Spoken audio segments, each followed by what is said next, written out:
السلام علیکم ورحمۃ اللہ وبرکاتہ۔ کیا حال ہے فرینڈ؟ امید کرتا ہوں کہ سب خیریت سے ہوں گے۔ فرینڈ، جیسے کہ آپ کو پتہ ہی ہے کہ اے سی بلاسٹ وغیرہ کی خبریں آ رہی تھی پچھلے کچھ دنوں سے، اور بہت سارے جانی نقصان بھی ہوا ہے۔ تو ان کی مین وجہ کیا ہے، ہر ایک نے بتایا ہے، کچھ نے تو بہت اچھے طریقے سے ایکسپلین بھی کیا ہے۔ جو صحیح طرح کے مکینک تھے، جو اس چیز کے بارے میں سمجھتے تھے، انہوں نے اچھے طریقے سے اسے ایکسپلین کیا ہے، اور جنہیں نہیں پتا تھا انہوں نے اپنے طریقے سے ایکسپلین کیا ہے۔ کوئی نے آگ لگا کے چیک کروایا کہ یہ دیکھیں جی اسے آگ نہیں لگتی، جبکہ کمپنی جو مینوفیکچرنگ کر رہی ہے اس گیس کی، وہ خود اوپر لکھ کے بھیج رہی ہے، اتنا بڑا انہوں نے مونوگرام لگایا ہے کہ یہ فلیمیبل گیس ہے۔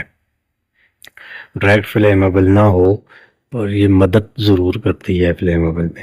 اب ان میں مسئلہ یہ ہے کہ لیکیج ہو گئی، کوئی کہتے ہیں لیکیج ہوئی ہے، لیکیج کے بعد یہ گیس جمع ہوئی ہے، اس کے بعد جا کے دھماکہ ہوا ہے۔ اب جو بھی ہوا، لیکن مین وجہ دو ہی ہے کہ جتنا بھی کہتے رہیں کہ یہ ہوا وہ ہوا، لیکن دو مین وجہ ہیں جو صحیح مین وجہ ہیں، کہ ایک تو گیس فلیمیبل ہے، اور پریشر اس کا ہائی ہے، 450-550 تک اس کا پریشر ہے۔ اس کے بعد اتنی پریشریبل گیس اور فلیمیبل گیس کے ساتھ آگے جو اس کی پروڈکٹ ہے، پروڈکٹ کی کوالٹی وہ نہیں ہے۔ کمپریسر جو لگے ہوئے ہیں، کمپریسر کی کوالٹی کچھ بھی نہیں ہے۔ آگے لائننگ جو ہے، لائننگ کی کوالٹی کچھ نہیں ہے، کیونکہ مجھے بھی اس فیلڈ میں 10-15 سال سے اوپر ہو چکے ہیں۔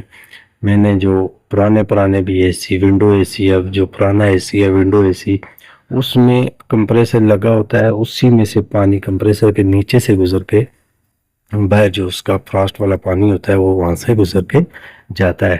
لیکن 10-15 سال، 20 سال چلنے کے بعد بھی اے سی اگر آپ اسے سروس کرنے جائیں، دیکھیں، کچھ کریں، تو اس کا کمپریسر جو ہے کبھی لیکیج آپ کو نہیں ملے گی، زنگ پکڑ کے وہ ختم نہیں ہوا، اتنی ہائی اسی گیج کی چادر لگی ہوتی ہے۔ تو آج کل کے جو کمپریسر آ رہے ہیں وہ اتنے لو کوالٹی کے ہیں کہ سال بعد، 1.5 سال بعد بھی لیکیج ان میں نظر آئی ہے۔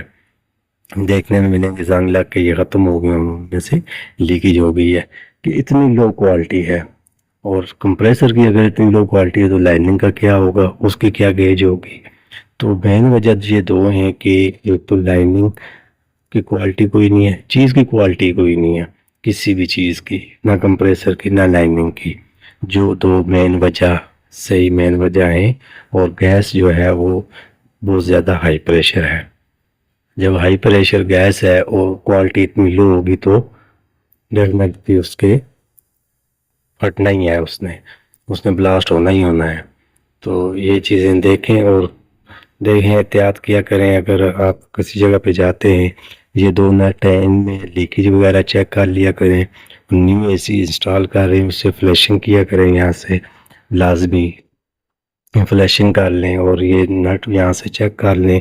اس کے بعد انر کے نٹ آتے ہیں، تو نٹ جہاں پہ جا کے فلیئرنگ نٹ لگتے ہیں، یہ جگہ، یہ والے نٹ، ان جگہوں پہ آپ لیکیج چیک کر لیں۔ اپنی طرف سے آپ پوری احتیاط سے چیز لگایا کریں اور تسلی سے لگایا کریں، تاکہ کسی کی جان نہ جائے۔ آپ کی اپنی جان بھی ہے، پہلے آپ کی اپنی جان ہے، کیونکہ آپ انسٹال کر رہے ہیں، انسٹال کرتے ہوئے ایسے کوئی مسٹیک ہو جائے تو یہ بلاسٹ ہو جائے تو آپ کی جان بھی جانے کا خطرہ ہے۔ تو لہٰذا اس چیز کی بہت احتیاط کیا کریں۔ بہت شکریہ، اللہ حافظ۔